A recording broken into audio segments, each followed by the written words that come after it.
Thank you very much, President. It works? Okay. Thank you very much for your very nice words, and I would like also thank Cecile and Isabel for their kind invitation. So, as it has been anticipated, my contribution deals with the role loyalty may play with regard to the EU free trade agreements of new generation. And for the sake of clarity, I think that some methodological premises are required to clarify the exact scope of analysis I intend to carry out briefly. First, my analysis mainly refers to the role loyalty may play in EU free trade agreements, which are concluded as mixed agreements, even though we'll see that some remarks are also applicable to EU-only agreements. Indeed, despite the approach taken by the European Commission, approach that clearly expressed a preference towards the conclusion of those agreements as EU-only ones, the political position assumed by the Council, together with the last jurisprudential developments, and I obviously refer to the opinion 215,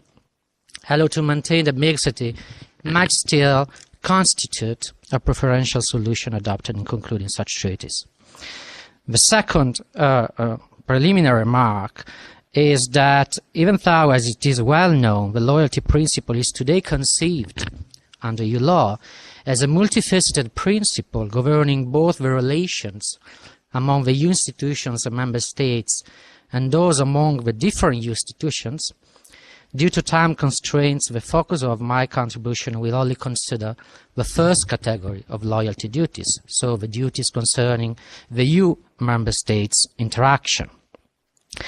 So with this in mind, and before revisiting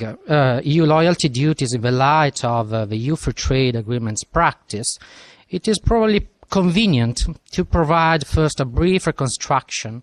of a general attitude showed by EU institutions, and in particular by the European Court of Justice, towards loyalty in mixed agreements, starting from the identification of its rationale. Despite early cases where the Court only stipulated the existence of cooperation duties without any express mention to the principle of loyal cooperation, in recent times, the latter has become a recurrent presence in the Court's terminology concerning mixed agreement cases. More precisely, the Court has made it clear that the cooperation duties cannot represent self-standing commitments flowing from the requirement of unity in the international representation of the Union, the former being just a manifestation of loyal cooperation. So conceived as a sort of bridge over troubled waters, I would say, loyalty represents the legal foundation of a close cooperation which is requested between member states and the Union, both in the process of negotiation and conclusion of mixed agreements and in the fulfillment of the commitments entered into, connecting thus the exercise of the Union's and member states' respective competence. The connecting role loyalty shall play in the name of the general interest of the Union coherence in the management of mixed agreements also explains why duties stemming from that principle do not formally depend on the nature of the competence exercised in the conclusion of agreements at stake. In the inland waterway case, for instance, the Court held that the duty of cooperation, I quote, is of general application and does not depend either on whether the community competence concerned is exclusive or on any right of the member states to enter into obligations towards non-member countries, end of quoting. But the Court went also further, maintaining the loyalty applies especially in areas where respective competences are closely interconnected. In the same way, cooperation between the Union and the Member States has been found to be more imperative when the mixed agreement is constituted by sub-agreements which are inextricably interlinked, such as in the case of the WTO agreements. And the Court has also found that the duty is all the more necessary when the European Union must conclude an international agreement through the medium of the member states, as was the case with agreement concluded under the auspices of International Labour Organization and International Maritime Organization.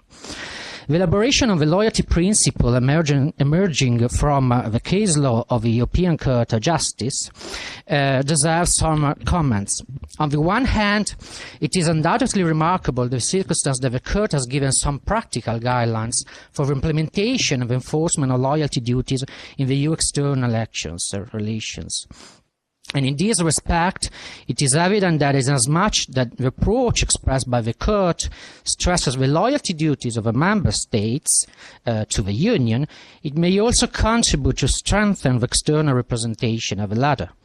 This is particularly apparent from the circumstance that the notion of loyalty elaborated in the recent Court's rulings is essentially represented by negative obligations imposed upon Member States, which prevent them from acting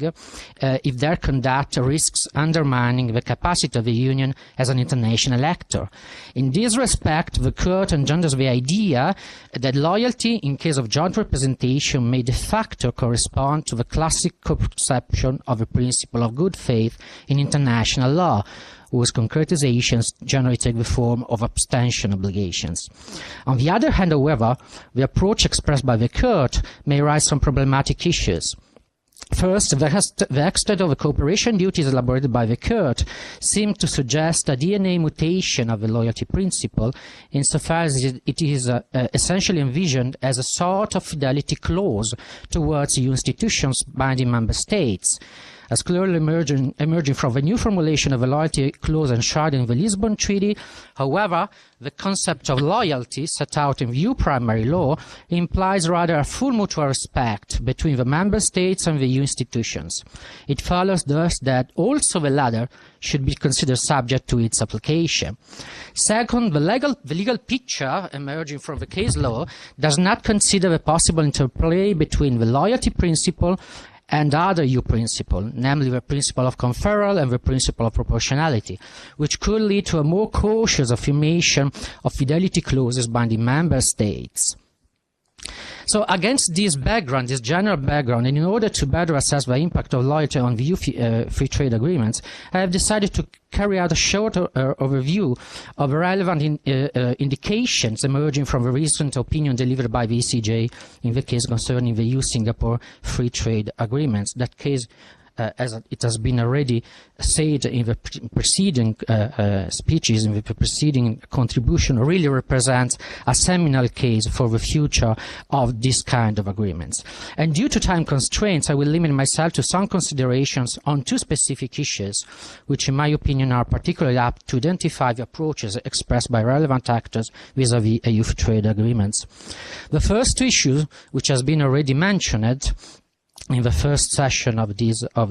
conference, and which deserves to be mentioned in the light of the loyalty duties, deals with the distribution of competencies in the investment domain, and it is focused more precisely on the fate of BITs concluded by EU member states with Singapore before the negotiation and conclusion of the EU free trade agreement.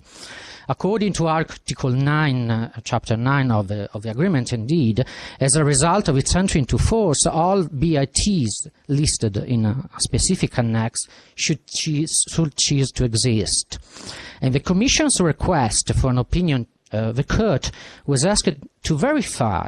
whether or not the EU, by concluding an international agreement in an area possibly falling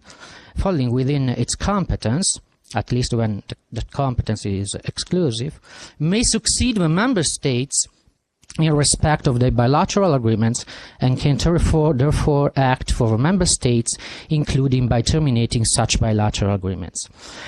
Before commenting the solution given by the Court, it is worth mentioning the approach taken by the Advocate General in this respect. After having recalled the International Free Company Doctrine, and so the possibility for the Union to be bound by an international agreement concluded by the Member States when it assumes powers previously exercised by the latter, Advocate General observes that international free did not address the question whether the powers assumed by the Union also include the right to terminate existing agreements concluded by Member States with third countries. On the contrary, the Advocate General argues, in the case of GATT 1947, Member States continue to be contracting parties to the agreements, which was thus applied as a matter of EU law both to the Member States and the Union. Also importantly, Advocate General recalls that according to the European Court of Justice case law, the application of EU treaties may not affect the Member States' duty to respect the rights of third states under pre-existing agreement and to perform related obligations. And this is perfectly consistent with the law of treaties, and in particular with the Pacta sunt servanda principle on the one hand. On the other hand, however, it's true that Member States are required to perform their obligations under those agreements in a manner which is consistent with EU law, and where it's not possible to do so without infringing EU law, Member States should take all the necessary steps to bring those agreements in line with EU law. As rightly highlighted by the Advocate General, such an obligation directly flows from the duty of loyal cooperation.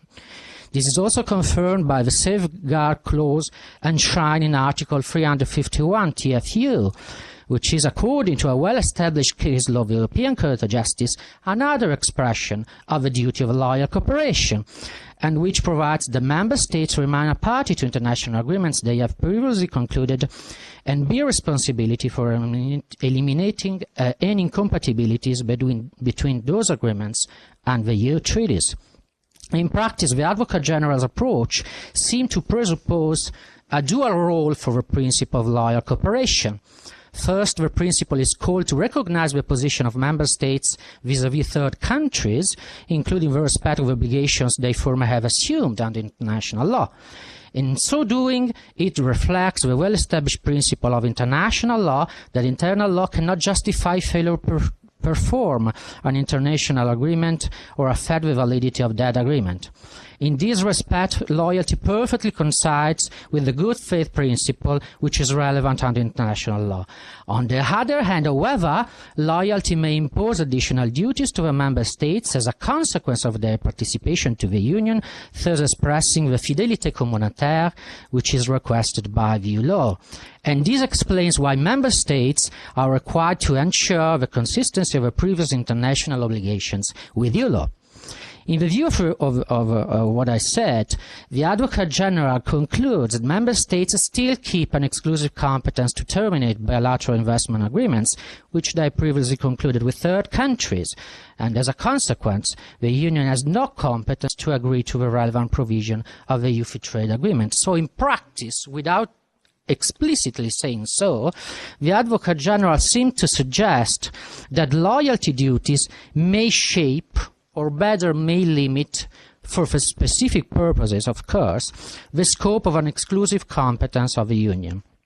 The Court's approach to the issue, it has been already said, is completely different. Starting from the assumption that the Treaty on the Functioning of the European Union has conferred to the Union exclusive competence in the field of foreign direct investment, the Luxembourg judges maintain, rather hastily to my opinion, that Member States have no longer the power to intervene in order to define the status of a BIT concluded with third countries, the Union being succeeded in the implementation of the relevant obligations.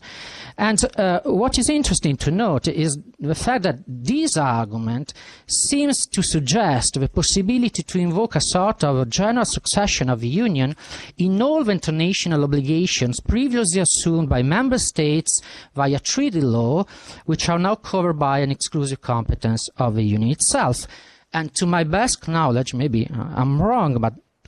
I think this is the very first time that the Court reframed in such general terms the succession doctrine which has been elaborated in international fruit.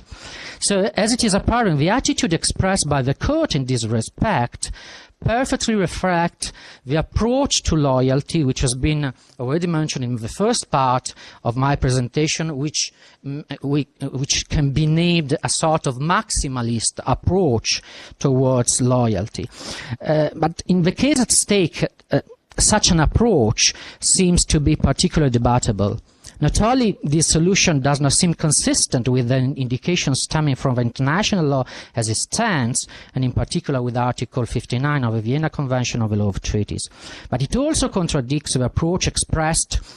In the EU secondary legislation adopted for introducing a transitional arrangement for bilateral investment agreements between member states and third countries, I refer to Regulation 1219, which makes still a reference to the role member states have in order to eliminate possible incompatibilities of pre-existing treaties.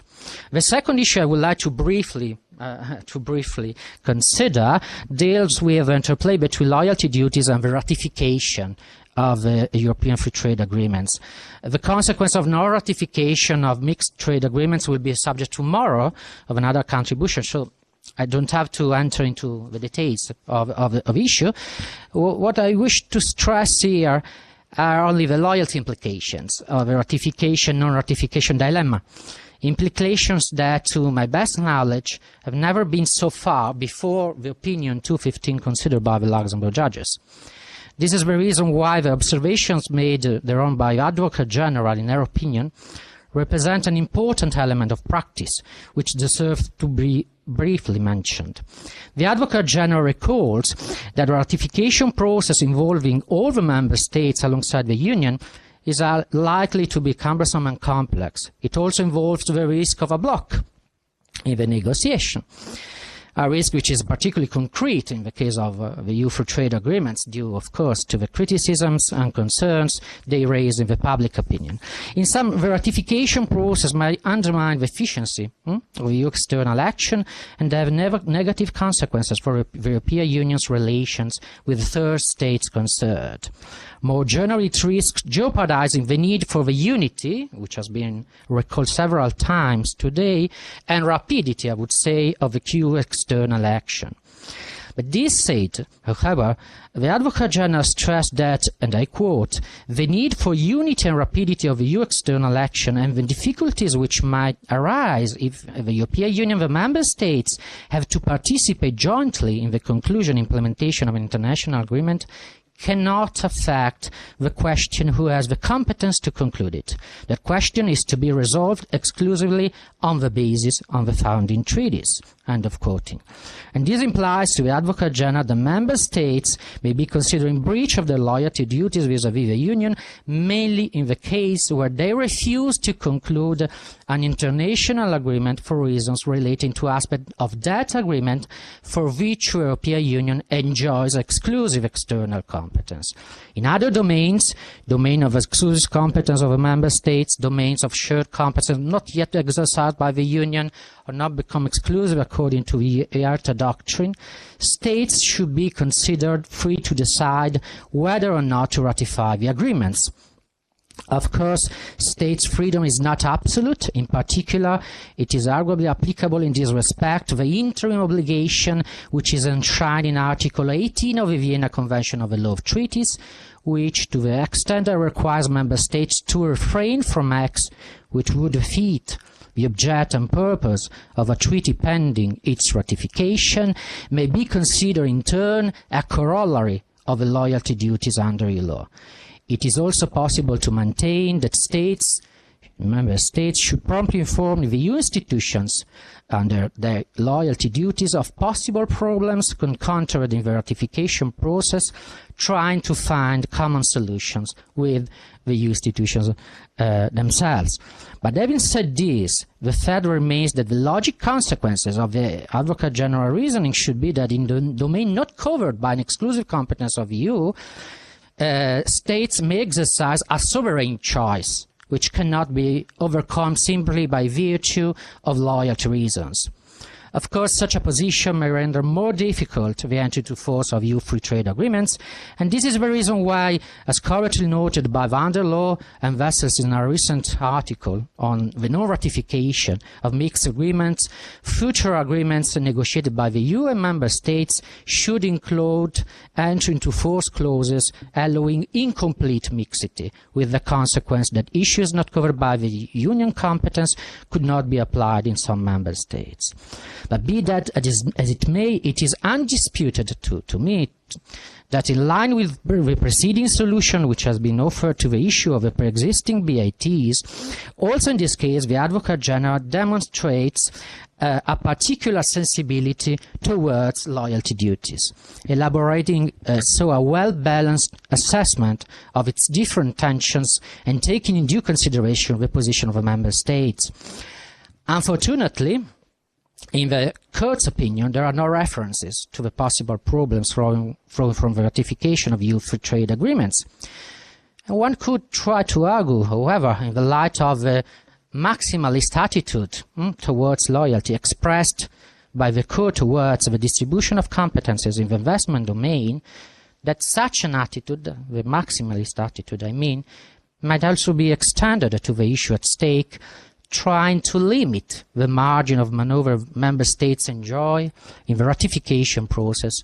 and rendering thus less clear the distinction among competences, which is at the very basis of the Advocate General position. Even though a similar solution could be preferable probably in terms of effectiveness and unity of views, external relations and representation, it would engender again a unilateral reconstruction of EU loyalty that fits oddly to me with the mutual nature of a principle as it is encapsulated in EU primary law. So to conclude, the position taken by the European Court of Justice in the Singapore opinion